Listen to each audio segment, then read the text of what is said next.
Hello friends. एक बार फिर से आपका स्वागत है। और हम लोग बायोलॉजी की क्लास 12th की क्लास में हम लोग देख रहे थे लैंगिक जनन के बारे में। लैंगिक जनन में पिछले क्लास में हमने देखा था मध चक्र के बारे में, अर्थात क्या ऋतुस्राव के बारे में हमने जानने की कोशिश करी थी, अर्थात मासिक चक्र के बारे में जानने की कोशिश हम लोग किए थे। क्या होता है कि मासिक चक्र में हमने क्या देखा था कि मासिक चक्र वास्तव में ऐसी घटना होती है जो यह डिनोट करती है, यह बतलाती है कि औरतों में अर्थात लड़कियों में बच्चे को जन्म देने की जितनी आपकी लक्षण है वो दिखाई देने लगते हैं। तो इस प्रकार की घटनाएं जो दिखाई देने लगती है, उन घटनाओं से यह अवगत कराती है हमें, यह हमें बतलाती है कि वह जनन योग्य हो गई है। तो इस प्रकार की घटनाएं हमने कुछ पुरुष में भी देखी थी, जैसे मैंने बताया था जननांगों के आसपास में नए बाल उग जाने, शरीर का लंबा चौड़ा हो जाना। इस प्रकार से जो घटनाएं हैं, या फिर क्या कहते हैं विपरीत लिंग वाले लोगों को देखने के बाद आकर्षण की भावना जगना, ये सारी घटनाएं हमें क्या बताती है? ये हमें बताती है कि किशोरा अवस्था का आगमन हो चुका है। किशोरावस्था का मतलब एक 13 वर्ष से लेकर 18 वर्ष की जो आयु है, 13 वर्ष से 18 वर्ष की जो आयु अवस्था है, इसी को हम कहते हैं किशोरावस्था। हालांकि मां बनने योग्य लड़कियां एवं लड़के क्या हो जाते हैं, 12-13 साल के बाद ही हो जाते हैं, अर्थात कि लगभग 13 वर्ष के बाद ही हो जाते हैं। लेकिन शादी की जो आयु जनरली रखी जाती है 18 वर्ष के बाद रखी जाती है। ऐसा क्यों? ऐसा इसलिए होता है फ्रेंड्स, क्योंकि आपका 18 वर्ष से पहले लड़कियों का शरीर इतना ज्यादा डेवलप नहीं होता है। लड़की का शरीर जो होता है इतना ज्यादा डेवलप नहीं होता है कि वह अपने अंदर गर्भ धारण कर सके, एक मां बन सके। ऐसी शरीर के अंदर इतनी ज्यादा स्ट्रेंथ नहीं हो पाती है, जिसके कारण एक लिमिटेशन रखा गया है 18 वर्ष की बाद शादी विवाह करने की। इससे पहले भी वो मां बन सकती है, लेकिन बॉडी डेवलपमेंट में कमी के कारण जनरली हम लोग शादी इस उम्र के बाद करते हैं। अर्थात कि उसके अंदर जो क्रियाएं शुरू होती है वह 13 से 18 वर्ष में शुरू हो जाती है। इसी तरह से अलग अलग जीव, बंदर का भी एक फिक्स आयु है, गोरिल्ला का, या फिर जितने भी मैमेलिया वर्ग के हैं, मैमेलिया वर्ग मतलब जितने भी स्तनपायी जीव है, वो सभी के अंदर जो यह लैंगिक जनन की क्रिया होती है, उन क्रिया की क्या है, किसी रूप में आपका कुछ ना कुछ उम्र है जिनसे पहले आपका क्या होता है, उनके अंदर ये सारी क्रिया होने लगती है, जिनसे यह मालूम चल जाता है कि अब क्या है, उनके अंदर आपका क्या होता है कि जनन की क्रिया होने लायक हो चुके हैं। अब बात कर लेते हैं कि यह जो जनन की क्रिया पढ़ रहे हैं, अर्थात लैंगिक जनन हम लोग पढ़ रहे हैं, इस लैंगिक जनन पढ़ने का महत्व क्या है, या लैंगिक जनन के फायदे क्या है। तो अब जान लेते हैं हम लोग थोड़ा सा लैंगिक जनन के फायदे। उसके बाद हम लोग क्या जानेंगे कि लैंगिक जनन में कौन कौन सी क्रिया होती है, उनकी भी चर्चा कर लेंगे। पहले हम लोग थोड़ा सा जान लेते हैं कि लैंगिक जनन की जो क्रिया होगी इसके बेनिफिट क्या है, फायदे क्या है, या किस रूप में यह हमारे लिए इंपॉर्टेंट है। अर्थात हम लोग जानेंगे कि लैंगिक जनन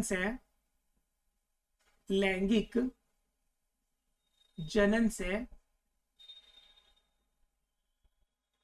फायदा मतलब क्या, क्या हमें इनसे फायदा होता है, अर्थात क्या बेनिफिट होता है, क्या इसकी आपकी पॉजिटिव क्वालिटी है, इनके बारे में जानेंगे। तो पहली नंबर जो सबसे ज्यादा इंपॉर्टेंट हो जाती है वो ये हो जाती है कि यह जो होता है कि आपके दो अलग अलग, इसमें क्या होते हैं, दो अलग अलग जीव, अलग अलग जीव इस क्रिया में भाग लेते हैं। अलग अलग जीव का मतलब क्या, एक मेल होगा तो दूसरा फीमेल होगा, ये दोनों जीव भाग लेते हैं। तो अलग अलग जीव होने के कारण इनके जो संतान होंगे, जो संतान होगा वह संतान क्या होंगे जी, एक अलग गुण धारण करेगा, एक अलग गुण धारण करेगा।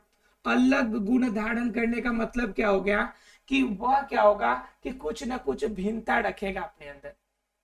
अर्थात कि यह टू कॉपी जो हमने देखा था अलैंगिक जनन में, यह टू कॉपी नहीं होकर यह क्या होगा, अलग अलग गुण धारण करेगा।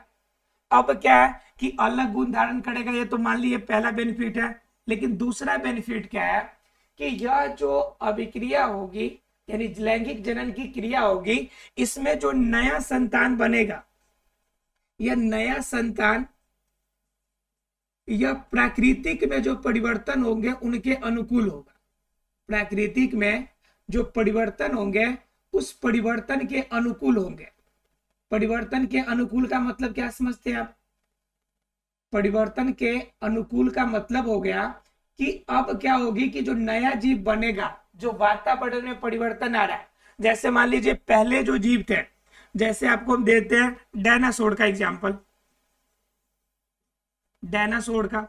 अब डायनासोर की जो प्रजाति पूर्ण रूप से समाप्त हो गई, वो क्या हो गया, एकाएक से प्राकृतिक में परिवर्तन, भूचाल आ गया, टेम्परेचर हाई थे और एकाएक से टेम्परेचर लो हो गया। टेम्परेचर जब ज्यादा लो हो गया तो जनरली उनकी प्रजाति नष्ट हो गई, विलुप्त हो गई। तो ये जो विलुप्त होने की कगार की स्थिति है वह धीरे धीरे कम होगी, यानी कि अलैंगिक जनन वाले जीवों की अपेक्षा यह जो विलुप्त होने की जो क्रिया है वह क्या हो जाएगी, कम हो जाएगी। विलुप्त होने की क्रिया कम कैसे होगी? तो विलुप्त होने की क्रिया कम इसलिए हो जाएगी क्योंकि जब आपका मेल और फीमेल अलग गुण धारण करने वाले हैं और इन दोनों अलग गुण से एक नया गुण बनकर आएगा, तो यह गुण जो होगा यह मेल और फीमेल दोनों से अलग गुण लेगा। तो यह अलग गुण क्या करेगा, इस प्राकृतिक में परिवर्तन के अनुकूल हो जाएगा और वह अपने आप को बदलती हुई प्रकृति के अनुसार अपने आप को ढाल पाएगा। या दूसरे शब्दों में कहे कि यह जो नया जीव होगा वह क्या करेगा, नेचुरल लॉ ऑफ सिलेक्शन का फॉलो करेगा। नेचुरल लॉ ऑफ सिलेक्शन अर्थात कि प्राकृतिक चुनाव का नियम। आपने एक नियम पढ़ा होगा जिसे हम लोग कहते हैं प्राकृतिक चुनाव का नियम। डार्विन ने बताया था यह प्राकृतिक चुनाव का नियम। इसमें क्या होता है कि प्राकृतिक सिर्फ उन जीवों को ही इस धरती पर जीवित रहने की अनुमति देता है जो जीव अपने आप को उस प्रकृति के अनुसार ढालने में समर्थ होता है। अगर कोई जीव अपने आप को इस प्रकृति के अनुसार नहीं ढाल पाएगा तो उसकी अस्तित्व पूर्ण रूप से नष्ट हो जाएगी। तो यह जो लैंगिक जनन की क्रिया होती है इसमें परिवर्तन होता है और परिवर्तन के बाद क्या होता है कि वह प्रकृति के अनुसार से, नेचर के हिसाब से क्या करता है, अपने आप को ढाल पाता है, अपने आप को उसमें डालने की कोशिश करता है, एडजस्टमेंट कर पाता है। और जिनके वजह से अपने आप को एडजस्ट कर पाता है तो यह नेचुरल लॉ ऑफ सिलेक्शन के अकॉर्डिंग अपने आप को जीवित रखने में मदद करता है। तो यह सबसे बड़ी बेनिफिट है। उसके बाद तीसरा बेनिफिट क्या हो जाता है, तीसरा बेनिफिट यह हो जाता है कि अब क्या होगा कि यह लैंगिक जनन की क्रिया के कारण ही हम क्या कर पाते हैं कि आपके पौधों में भी अलग अलग रूप में, मनचाहे रूप में परिवर्तन कर पाते हैं। जितने भी हम लोग हाइब्रिड क्वालिटी का, जितने भी उच्च नस्ल के हम लोग क्या प्राप्त करते हैं जी, उच्च नस्ल के बीज, उच्च नस्ल के जो बीज प्राप्त करते हैं, या फिर उच्च नस्ल की जो हमें गाय प्राप्त होती है, भैंस प्राप्त होती है, या अलग अलग प्रकार के जो जीव हमें उच्च नस्ल के प्राप्त हो पाते हैं, यह सब किसकी वजह से जी, लैंगिक जनन क्रिया की वजह से। अब उच्च नस्ल में क्या हमें फायदे हो जाते हैं कि मान लीजिए कि आपका कोई फसल है जो कि आपका अमेरिका में एक दाने लगाने से हमें क्या मिलते हैं, 500 दाने प्राप्त होते हैं। मान लीजिए कि एक धान का दाना मिट्टी में लगा और इनसे जो पेड़ बने वह कितने दे दिए, 500 दाने हमें दे दिए। लेकिन हमारे पास क्या है कि यह अमेरिका का कंडीशन है, अर्थात यूएसए का कंडीशन है। और दूसरे कंडीशन में आप इंडिया का देखेंगे, इंडिया का कंडीशन क्या है कि एक दाने जब हम लगाएंगे तो एक दाने से हमें क्या प्राप्त होगा, सिर्फ 100 दाना प्राप्त होगा, अर्थात कि सिर्फ 100 दाने आएंगे। ठीक है, सिर्फ 100 दाने आएंगे। तो इस कंडीशन में आप क्या सोचेंगे कि यहाँ पे जो 500 दाना आ रहा है आपको, इसी फसल को लाके लगा दे आप, क्योंकि जो किसान है ये तो यही चाहेगा कि हमें क्या चाहिए, ज्यादा से ज्यादा उपज चाहिए, हमें ज्यादा से ज्यादा फसल का अनाज उत्पादन होना चाहिए। लेकिन क्या होगा, क्या हम ऐसा कर सकते हैं क्या, अमेरिका के उस धान के बीज को लाकर इंडिया में लगा सकते हैं क्या? तो बिल्कुल भी नहीं लगा पाएंगे, क्योंकि अमेरिका का इन्वायरमेंट का टेम्परेचर जो है लो क्वालिटी का, इंडिया का टेम्परेचर उसके एवरेज में हमारे यहाँ का टेम्परेचर थोड़ा सा हाई है।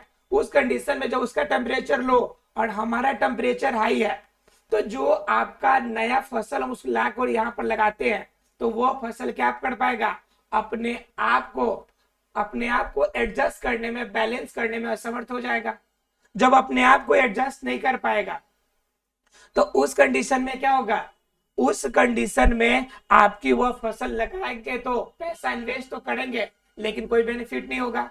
लेकिन क्या होगा कि यह जब हाइब्रिडाइजेशन करते हैं हम लोग, जब हम नस्लों को उन्नत करने की कोशिश करते हैं या उन्नत नस्ल प्राप्त करते हैं, तो उस कंडीशन में हमें बेनिफिट क्या मिलता है कि हम क्या करते हैं कि इंडिया के जो 100 दाने वाले जो फसल है और आपका जो वहां पर हमें 500 दाने देने वाला जो फसल है, इन दोनों फसल के बीच में हम क्रॉस करा लेते हैं, यानी कृत्रिम रूप से जनन की क्रिया करा लेते हैं। अब जनन की क्रिया कराने के बाद क्या होती है, जो नई नस्ल हमें प्राप्त होती है, वह नई नस्ल हमें क्या देती है जी, कि यह लगभग 400 दाना देगी। लगभग कितना दाना देगी, 400 दाना देगी। और हमारे जो इन्वायरमेंट होगा इंडिया के इन्वायरमेंट में रहने योग्य भी होगा। जब ये दोनों कंडीशन होगा तो जहां पे हमें 100 दाने प्राप्त होते थे, अब 400 दाने, यानी कि लगभग 4 गुना अधिक हमें अनाज का उत्पादन होगा। जहां पे 1 क्विंटल होते थे अब 4 क्विंटल होंगे। तो यह जो बेनिफिट हमें प्राप्त हो रही है, यह किसके वजह से हो रही है, यह लैंगिक जनन की क्रिया के कारण हो रही है। अगर लैंगिक जनन की क्रिया नहीं होती तो जैसा पहला फसल था उसका जो बच्चा होता सिर्फ उसी फसल की तरह होता, उनमें कोई नई परिवर्तन आते ही नहीं। तो दरअसल जितने भी उच्च नस्ल के बीज, इसके अलावा उच्च नस्ल की जानवरें जो प्राप्त होती है हमें, आपने देखा होगा एक आपकी जर्सी जो गाय होती है, उच्च नस्ल की जो गाय होती है, एक दिन में आपका 20 लीटर दूध देती है, लगभग 20 लीटर दूध देती है। और हमारे यहाँ की जो देसीला गाय है वो लगभग 4 से 5 लीटर देती है दूध, 4 से 5 लीटर दूध देती है। अब क्या है, और वहां पे जाइएगा आप अदर कंट्रीज में, तो वहां की जो गाय है एक दिन में लगभग एवरेज 30 लीटर दूध देती है। तो आप देख के घबराएंगे कि भाई ये 30 लीटर दूध देती है, तो क्यों ना खरीद के इसी गाय को लेकर आ जाए। फिर वही कंडीशन होगा, आप स्वीडन से किसी भी अदर कंट्री से खरीद कर तो ले आएंगे, लेकिन एनवायरमेंट में परिवर्तन होने के कारण आपकी जो गाय होगी, इन्वेस्टमेंट तो हो गई उसमें, लेकिन वो जीवित नहीं रह पाएगा। उस कंडीशन में आप क्या कीजिएगा, पैसा भी आपका डूब जाएगा। तो वह किस कंडीशन में आप ला सकते हैं, तो यह जो आपके देश वाले, यानी कि जो देसीला गाय है, यानी कि जो देसी गाय है, और जो आपका फॉरेन वाले गाय है, यानी कि जो विदेशी गाय है, उनके बीच में हम क्या करा देते हैं, क्रॉस कराते हैं। और क्रॉस कराने के बाद एक उन्नत नस्ल का हम क्या प्राप्त करते हैं, एक जानवर प्राप्त करते हैं। और यह जानवर हमें क्या देती है जी, हमारे इन्वायरमेंट में रहने योग्य होती है, साथ ही साथ जो आपका दूध देने की प्रकृति है उसका लेवल भी हमारा क्या हो जाता है, बढ़ जाता है। तो हमें क्या हो जाते हैं, 2 बेनिफिट हो जाते हैं। तो ये हमें क्या करता है, यह सब किसकी वजह से होता है, लैंगिक जनन की वजह से। तो समझ सकते हैं कि लैंगिक जनन हमारे लिए कितना बेनिफिट है। लैंगिक जनन के कारण ही जानवरों की जो विलुप्त होने की संख्या है वह कम है, क्योंकि वह अपने आप को एडेप्ट कर पाती है। उच्च नस्ल के जो जीव पौधे प्राप्त होते हैं सब इसी के कारण है। और ये सब इसलिए होता है क्योंकि इनके जो आपका जनन की प्रक्रिया होती है, इसमें मेल और फीमेल दोनों अलग अलग जीव शामिल होते हैं। जब दोनों अलग अलग जीव शामिल होंगे तो संतान के अंदर जो गुण होगा वो भी एक अलग होगा, एक डिफरेंट क्वालिटी मेंटेन करने वाला होगा। जब क्वालिटी डिफरेंट होगा तो ऑब्वियसली सी बात है कि वह नए इन्वायरमेंट के अकॉर्डिंग अपने आप को अडेप्ट कर पाएगा, अपने आप को अनुकूलित कर पाएगा। तो ऐसा फ्रेंड्स ये टॉपिक क्लियर हुआ कि लैंगिक जनन के फायदे क्या है। अब हम लोग क्या जानेंगे कि लैंगिक जनन की क्रिया होती कैसे और लैंगिक जनन की क्रिया में कितने स्टेजेज होते हैं। ये ऐसा फ्रेंड्स क्लियर हो गया होगा। अब हम लोग देखते हैं कि लैंगिक जनन के फायदे क्या क्या है। सॉरी, माफ कीजिएगा, लैंगिक जनन की क्रिया के अंदर कौन कौन से स्टेप्स होते हैं, इनके स्टेप्स की चर्चा करेंगे और इनके स्टेप को बिल्कुल इजीली समझने की कोशिश करेंगे। किसी भी टॉपिक को अगर आप समझते हैं, अगर आपका कॉन्सेप्ट क्लियर होता है, तो आप क्या कर पाते हैं, उन क्वेश्चंस को इजीली याद रख पाते हैं। आपको एग्जाम के समय क्वेश्चंस और आंसर रटने की आवश्यकता नहीं पड़ती, या फिर किसी भी नोट्स को रटने की जरूरत नहीं पड़ती। तो आपको भी किसी भी नोट को रटने की जरूरत नहीं पड़ेगी। आप क्या करें, सिंपल और इजी वे में आप नोट्स तैयार करें, और नोट्स तैयार करें उन टॉपिक को जो हम आपको बता रहे हैं, और इन टॉपिक से ही आप एग्जाम में ज्यादा से ज्यादा पॉइंट गेन कर सकते हैं। तो आपको अगर पॉइंट गेन करना है तो आपको सीधा सिंपल शब्दों में, अपने शब्दों में सिर्फ नोट्स बनाने हैं। तो क्या देखना है हम लोग को कि लैंगिक जनन में स्टेजेज कितने होते हैं, यानी कितने चरण में होता है, यानी कौन कौन से स्टेजेज होते हैं जिनमें लैंगिक जनन की क्रिया होती है। तो लैंगिक जनन में स्टेजेज की बात करें तो इसके मुख्य रूप से 3 स्टेजेज होती है। कितनी स्टेजेज होती है? 3 स्टेजेज होती है। और 3 स्टेजेज में कौन कौन से होते हैं? पहला जो स्टेज होता है वो होता है आपका निषेचन। निषेचन पूर्व घटना, यानी कि निषेचन से पहले होने वाली घटना। और दूसरा क्या होता है कि निषेचन की घटना, यानी निषेचन की क्रिया कैसे होती है। उसके बाद तीसरी क्या होती है, निषेचन पश्चात, यानी निषेचन के पश्चात होने वाली घटनाएं, जिसे हम लोग कहते हैं निषेचन पश्च घटनाएं। अर्थात क्या कि आपका टोटल जो लैंगिक जनन में होती है मुख्य रूप से 3 ही स्टेज होते हैं। एक तो निषेचन से पूर्व होने वाली घटना है, दूसरा क्या होता है निषेचन वाली घटना है, और तीसरा क्या होता है निषेचन पश्च घटना है, अर्थात निषेचन की बाद वाली घटना है। अब तीनों घटनाएं हम लोग जानने की एक कोशिश करेंगे कि तीनों घटनाएं होती कैसे है और तीनों घटनाएं में कौन कौन सी क्रियाएं होती है, इन्हें हम लोग जानने की कोशिश करेंगे। तो पहले हम लोग जानेंगे निषेचन पूर्व घटना, अर्थात निषेचन से पहले होने की घटना है। तो इसमें क्या क्या होगी, तो निषेचन से पहले क्या घटनाएं होगी। पहला नंबर जो घटना होगा, पहली जो घटना होगी वह क्या होगी कि निषेचन से पहले आपका क्या होगा, जो मेल होगा, अर्थात कि जो नर होंगे, नर, वह आपका क्या करेगा कि सोडा अवस्था में आ जाना चाहिए, कि सोडा अवस्था क्रॉस कर जाना चाहिए, अर्थात कि परिपक्व अवस्था में आना चाहिए, कि सोडा अवस्था में नहीं, कि सोडा अवस्था की बाद की अवस्था होनी चाहिए। नर और मदा दोनों किस अवस्था को पार कर जाना चाहिए, किशोरा अवस्था का पार कर जाना चाहिए, क्योंकि किशोरा अवस्था में ही जनन की सभी प्रकार की संरचनाएं विकसित होती है, शरीर में अलग अलग रूप में विकास विकसित होते हैं, नए नए हार्मोन्स का सिक्रेशन शुरू होता है, और इन हार्मोन्स के सिक्रेशन की वजह से ही आपके शरीर के अंदर अलग अलग तरह के परिवर्तन देखने को मिलते हैं। तो यह क्या होगा, मदा और नर जो होंगे किशोरा अवस्था को क्रॉस करेंगे, पहला कंडीशन। दूसरा कंडीशन क्या होता है इसमें कि जब किशोरा अवस्था का क्रॉस करेंगे तो उसके अंदर जो सबसे प्रमुख होगा वह युग्मक जनन की क्रिया। उसके अंदर क्या होगी, युग्मक जनन की क्रिया। ठीक है, तो युग्मक जनन की क्रिया 2 स्टेजेस में होगी, एक मेल के लिए और एक फीमेल के लिए। जब यह क्रिया मेल में होगी, अर्थात कि नर में जब होगा, तो जब नर में होगा तो इस घटना को हम लोग कहते हैं शुक्राणु जनन। क्या कहते हैं इसे, शुक्राणु जनन, यानी युग्मक का निकलना।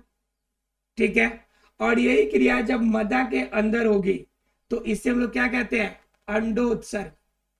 क्या कहते हैं इसे, अंडोत्सर्ग। बात समझ में आ रही है आप लोग को। यानी कि दो घटनाएं होगी। यानी पहला तो मदा और नर की किशोरावस्था को क्रॉस कर जाना है, क्योंकि किशोरावस्था के बाद ही शरीर उस रूप में डेवलप हो जाती है कि वह एक आपके पिता या माँ बनने योग्य हो जाता है। उसके बाद क्या चाहिए, दूसरा कंडीशन होता है कि युग्मक जनन की क्रिया। तो युग्मक जनन में दोनों युग्मक हो गए, नर से भी युग्मक बनेगा और मदा से भी युग्मक बनेगा। तो जब नर से युग्मक बनेगा तो इसे हम लोग क्या कहेंगे, शुक्राणु जनन। जब ये क्रिया मदा में होगी तो इसे क्या कहेंगे, अंडोत्सर्ग। क्लियर है। तीसरा कंडीशन क्या होता है आपका, सी, अर्थात कि तीसरा कंडीशन क्या होगा, तो तीसरा कंडीशन इसके अंदर ये होता है कि जब ये शुक्राणु जनन आपका हो जाएगा और आपका अंडोत्सर्ग हो जाएगा तो इसे क्या होंगे जी, जो आपका अंडोत्सर्ग हुआ है, जो अंडाणु बने हैं, यह अंडाणु अपने परिपक्व अवस्था में होना चाहिए और शुक्राणु भी परिपक्व अवस्था में होना चाहिए। और यह अंडाणु जो होगा निकल कर कहाँ जाना चाहिए, फैलोपियन ट्यूब में जाना चाहिए। कहाँ जाना चाहिए, फैलोपियन ट्यूब में, जिसे हिंदी में कहते हैं हम लोग डिंब वाहिनी। लेकिन फ्रेंड्स इसमें कुछ वर्ड्स होते हैं जिसे इंग्लिश में ही याद करना ज्यादा आसान रहता है और इसे एग्जाम में भी क्वेश्चन इंग्लिश वर्ड से ही पूछे जाते हैं। तो आप चाहे तो डिंब वाहिनी भी जान सकते हैं, लेकिन ज्यादातर फैलोपियन ट्यूब डायरेक्ट एग्जाम में क्वेश्चन होते हैं, तो इसलिए आप इस वर्ड्स को याद रखिए, फैलोपियन ट्यूब। ठीक है, तो फैलोपियन ट्यूब में जाना चाहिए और फैलोपियन ट्यूब में अंडाणु जब पहुंचेगा तो सेम कंडीशन में क्या होना चाहिए, शुक्राणु का भी स्थानांतरण जो होता है मदा के योनि में होना चाहिए, जिससे वह क्या हो सके, जिसके कारण आपका हो सके कि फैलोपियन ट्यूब के अंदर आपका अंडाणु और शुक्राणु का मिल सके। अर्थात कि इस तरह की तीन घटनाएं जो होती है सामान्य रूप से निषेचन से पहले घटना होती है। अर्थात निषेचन अभी नहीं हुआ, लेकिन निषेचन से पहले अर्थात कि जंग लड़ने से पहले जिस तरह से हम लोग तैयारी करते हैं, तो वैसे ही यहाँ पे निषेचन करने से पहले हम लोग की इतनी प्रिपरेशन कंप्लीट होनी चाहिए। जैसे 12th की एग्जाम देने से पहले आप चाहते कि पूरी सिलेबस कंप्लीट हो जाए आपकी, तो उसी तरह से यह अपनी सिलेबस कंप्लीट करने के लिए तीन घटनाओं को यह पूरा करता है।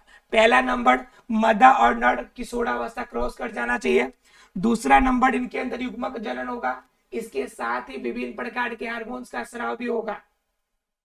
ठीक है, उसमें भी हम लोग बात करेंगे, एस्ट्रोजन, प्रोजेस्टेरॉन, उसके बाद रिलैक्सिन हार्मोन, ये सभी के यूज जानेंगे हम लोग कि कौन कौन से हार्मोन किस कंडीशन में होंगे। ठीक है, तो ये हार्मोन का भी सिक्रेशन शुरू हो जाता है और साथ ही साथ नर जो होंगे शुक्राणु जनन करेंगे, यानी शुक्राणु स्पर्म को निकालेंगे, और मदा जो होगा अंडोत्सर्ग क्रिया करेगा, यानी उसमें अंडाणु निकलेंगे। उसके बाद क्या होगा कि अंडाणु परिपक्व अवस्था में आएगा, यानी पूर्ण रूप से निषेचन करने योग्य कंडीशन में आएगा सीधे शब्दों में, और यह अंडाणु फैलोपियन ट्यूब तक ट्रांसफर होगा। उसके बाद क्या, शुक्राणु जो होगा इसे भी हस्तांतरित किया जाएगा, आपकी जो मदा होता है उनके जननांग में अर्थात योनि में, वह भी आपका हस्तांतरित होगा। तो ये तीनों कंडीशन जब पूरी होती है तो इन्हीं घटनाओं को हम क्या कहते हैं, निषेचन पूर्व घटनाएं। इनमें और भी घटनाएं शामिल होती है, इनमें और भी घटना थोड़ा सा डीप जाए तो इसमें और घटना भी शामिल होती है। क्या घटनाएं शामिल होती है कि हमारे शरीर के अंदर दो प्रकार की कोशिकाएं होती है। थोड़ा सा और समझ लीजिए, इसमें हमारे शरीर के अंदर दो प्रकार की कोशिकाएं होती है। हमारे शरीर के अंदर होने के लिए तो पूरी कोशिका ही है और वो कोशिका हमारे शरीर के अंदर है, लेकिन मौलिक रूप से मुख्य रूप से कोशिकाएं दो प्रकार की होती है। एक होती है हमारी कायिक कोशिका, एक कौन सी कोशिका होती है, कायिक कोशिका, और दूसरी कौन सी होती है, दूसरी कोशिका होती है जनन कोशिका। दूसरी क्या होती है, जनन कोशिका।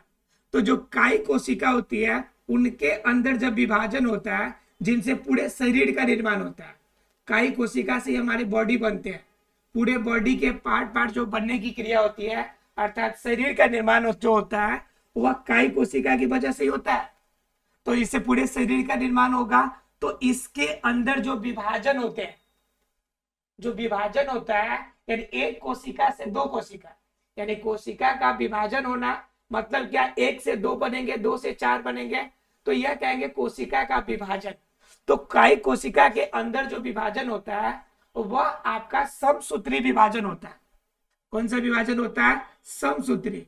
कोशिका विभाजन भी दो तरह की होती है, एक समसूत्री और दूसरी अर्धसूत्री। अब भाई बात ये आती है कि काई के अंदर जो समसूत्री होता है इसमें क्या डिफरेंस है?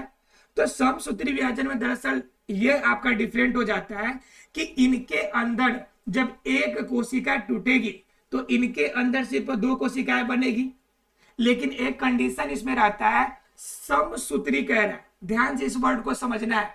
समसूत्री का सम का मतलब समान, सम का मतलब समान, और सूत्री का मतलब गुणसूत्र। सूत्री का मतलब क्या? गुणसूत्र। जिस क्रिया के अंदर जिस कोशिका विभाजन के बाद भी उनकी नई संतति कोशिका में गुणसूत्रों की संख्या जब समान हो तो उसे हम कहते हैं समसूत्री। उसे क्या कहते हैं? समसूत्री कोशिका विभाजन। ठीक है, अर्थात क्या, इसके अंदर जो होंगे, इनके अंदर जो गुणसूत्र होगा वह द्विगुणित अवस्था में होगा, यानी हमेशा क्या होगा? जोड़े के रूप में रहेगा, जोड़ा के रूप में रहेगा। जैसे हमारे बॉडी के अंदर टोटल कितने होते हैं? टोटल 46, अर्थात कि 23 जोड़ा गुणसूत्र एक कोशिका के अंदर पाया जाता है। 23 जोड़ा का मतलब क्या? 46। 23 जोड़ा का मतलब 46, अर्थात कि हमारे शरीर की प्रत्येक कोशिका में कितनी आपकी गुणसूत्र पाई जाती है? 46, अर्थात कि 23 जोड़ा। एग्जाम में कभी कभी क्वेश्चन पूछ देता है कि बताओ कि कितने गुणसूत्र पाए जाते हैं, तो आंसर देखिएगा 23 भी दिया रहेगा, 46 भी दिया रहेगा। तो कितने गुणसूत्र पूछे तो आंसर आपका 46 होगा, लेकिन जब क्वेश्चन जोड़ा में पूछे तो आंसर क्या होगा आपका? 23 जोड़ा होगा। इन 23 जोड़ा में से जो आपका 22 जोड़ा होता है, ध्यान दीजिएगा इस पे, जो 22 जोड़ा होगा वह आपकी कायिक कोशिकाएं होती है। 22 जोड़ा से क्या बनेगा आपका? कायिक। लेकिन उसमें जो एक जोड़ा होता है वह कौन सी कोशिका होती है? एक जोड़ा जो होगा वह होती है हमारी जनन कोशिका। एक जोड़ा क्या होगी? जनन कोशिका होगी, और 22 जोड़ा कायिक कोशिका होगी। तो कायिक कोशिका के अंदर जिनसे हमारा शरीर बनेगा उनके अंदर कोशिका विभाजन होगी, और कोशिका विभाजन समसूत्री होगी। और समसूत्री इसका मतलब होता है कि समान गुणसूत्र रखने वाला। समान गुणसूत्र रखने का मतलब क्या है? कि यहाँ पे कोशिका के अंदर जो गुणसूत्र पाए जाएंगे यह गुणसूत्र द्विगुणित होंगे। ये क्या होंगे बाबू? द्विगुणित होंगे। द्विगुणित का मतलब होगा कि हमेशा जोड़ा में रहेगा। इनके अंदर जो गुण होंगे, जो गुणसूत्र होंगे, वह किस रूप में रहेंगे? जोड़ा के रूप में, पेयर के रूप में रहेंगे। उसके बाद क्या? लेकिन अगर वहीं पे जनन कोशिका में जाएंगे तो जनन कोशिका के अंदर जो कोशिका का विभाजन होगा वह अर्धसूत्री होगा। कौन सा विभाजन होगा? अर्धसूत्री विभाजन। अर्धसूत्री का मतलब आप क्या समझ रहे हैं? अर्धसूत्री मतलब अर्ध, अर्ध का मतलब आधा। अर्ध का मतलब क्या होता है? आधा। गुणसूत्र जो है आपका आधा हो जाए, जब गुणसूत्र जब आधा हो जाएगा तो उससे हम लोग क्या कहेंगे? अर्धसूत्री विभाजन। समझ में आ रही है? यानी कि अर्धसूत्री विभाजन होगा, और अर्धसूत्री जब विभाजन होगा तो अर्धसूत्री विभाजन के बाद क्या बनेगा आपका? कि यहाँ पे जो आपका नई कोशिका बनेगी, नया कोशिका जो तैयार होगा, यह नया कोशिका के अंदर जो गुण होंगे वह आधे आधे रूप में होंगे। आधे आधे रूप में क्या? जैसे 23 जोड़ा था, 46 था, तो 46 क्या हुआ था? एक से दो कोशिका बनी थी। लेकिन अर्धसूत्री में क्या होगा कि एक कोशिका टूटेगी तो आपके दो नहीं बल्कि 4 नई कोशिका बनेगी। कितनी कोशिका बनेगी? 4 नई कोशिका बनेगी, और प्रत्येक कोशिका के अंदर जो आपका गुणसूत्रों की संख्या होगी वह जोड़ा में नहीं होकर बल्कि किस रूप में होगी? आपके इंडिविजुअल रूप में रहेगी। अर्थात क्या? एक कोशिका के अंदर 23 जोड़ा रहता था, लेकिन अब क्या होंगे? इनके अंदर कोशिकाएं सिर्फ 23 होंगी, सिर्फ 23 होंगी। अर्थात कि एग्जाम में कभी कभी क्वेश्चन पूछ देता है कि बताइए कि जो आपकी जनन कोशिकाएं होती है वह अगुणित होती है या द्विगुणित होती है? तो ध्यान रखना है, द्विगुणित मतलब जोड़ा में रहे, और इसमें आपका जोड़ा में नहीं है तो इससे हम लोग कहते हैं अगुणित। क्या कहते हैं इसे? अगुणित। यानी कि इसके अंदर जो आपके गुणसूत्र होंगे वो जोड़ा में अवेलेबल होंगे ही नहीं, या अगुणित अवस्था में होंगे। क्यों? क्योंकि इसके अंदर विभाजन हुआ है अर्धसूत्री, और अर्धसूत्री विभाजन में 1 से 4 तो बने हैं, लेकिन इनके गुण सूत्रों की संख्या क्या हो गई है, आधी हो गई है। यानी कि इनके अंदर गुण सूत्र क्या हो गए, आधे हो गए। तो आपका क्या हो गया कि अर्धसूत्री विभाजन जिनके अंदर गुण सूत्रों की संख्या आधी हो जाएगी, तो यह आपका कोशिका विभाजन किसमें होगा, जनन कोशिका में। लेकिन काई कोशिका में क्या होगा कि समसूत्री विभाजन होगा, और समसूत्री विभाजन में क्या होगा कि यह आपका समान गुणसूत्र होंगे, 1 से 2 बनेगा, लेकिन इनके अंदर जो 2 कोशिकाएं बनेगी, दोनों के अंदर गुणसूत्र जो होंगे वो हमेशा के हमेशा क्या होंगे, जोड़े फॉर्म में, अर्थात कि पेयर में रहेंगे, जोड़े में रहेंगे। तो ऐसा फ्रेंड्स से क्लियर हो गया होगा। अर्थात क्या, जो निषेचन से पूर्व जो आपका यहाँ पे नर युग्मक और मदा युग्मक जो बनेगा वह क्या बनेगा। अब यहाँ पर सीधा क्वेश्चन आएगा आपको कि नर युग्मक जो शुक्राणु है, यह शुक्राणु का यह जो कोशिका है यह अगुणित है या आपका द्विगुणित है। तो अगुणित और द्विगुणित की बात आ गई, तो शुक्राणु यहाँ पे बना और शुक्राणु क्या बना है, आपका युग्मक बना है, तो यह युग्मक जो होगा अगुणित होगा। क्या होगा, अगुणित होगा। ठीक है। उसके बाद क्या, मदा जो युग्मक आपका अंडोत्सर्ग के माध्यम से जो अंडाणु बना, अंडोत्सर्ग के माध्यम से जो अंडाणु बना, यह अंडाणु भी जनन कोशिका हो गई। तो यह जनन कोशिका, कोशिका विभाजन के बाद जो अंडाणु बना, यह अंडाणु कैसा है, अगुणित है या द्विगुणित। तो यह भी जो होगी आपकी, यह द्विगुणित नहीं बल्कि अगुणित होगी। क्या होगी, अगुणित। अर्थात क्या, आपके निषेचन पूर्व घटना में क्या होगी कि किशोरावस्था क्रॉस करेगा, उसके बाद नर और मदा में जो आपका शुक्राणु जनन होगा, उस शुक्राणु जनन के बाद जो शुक्राणु हमें प्राप्त होंगे वह आपका क्या होगा, अगुणित शुक्राणु प्राप्त होंगे, यानी अगुणित युग्मक हमें प्राप्त होगा। और मदा के अंदर भी जो अंडाणु प्राप्त होंगे वह भी हमें क्या होने चाहिए, अगुणित प्राप्त होंगे। और जब यह अगुणित हमें आपका शुक्राणु और अंडाणु मिल जाएगा, तो यह अंडाणु आपके अंडाशय से निकलते हुए फैलोपियन ट्यूब तक जाएगी, और दूसरे तरफ जो शुक्राणु जो परिपक्व अवस्था में आ गया है, जो अगुणित अवस्था में है, यह निकल के कहां तक पहुंचेगी, योनि तक पहुंचेगी। ये सारी घटनाएं निषेचन से पहले होती है। अर्थात कि निषेचन से पहले हमारे शरीर के अंदर इस तरह के सभी परिवर्तन होंगे। आशा फ्रेंड्स, निषेचन पूर्व घटनाएं, आपके लैंगिक जनन के महत्व, ये दोनों टॉपिक हमने आज कवर कर लिया होगा, और आशा फ्रेंड्स सभी को पॉइंट क्लियर भी हो गया होगा। थैंक यू फ्रेंड्स, मिलते हैं अगले क्लास में निषेचन और निषेचन पश्च घटनाओं के साथ में। Thank you very much friends.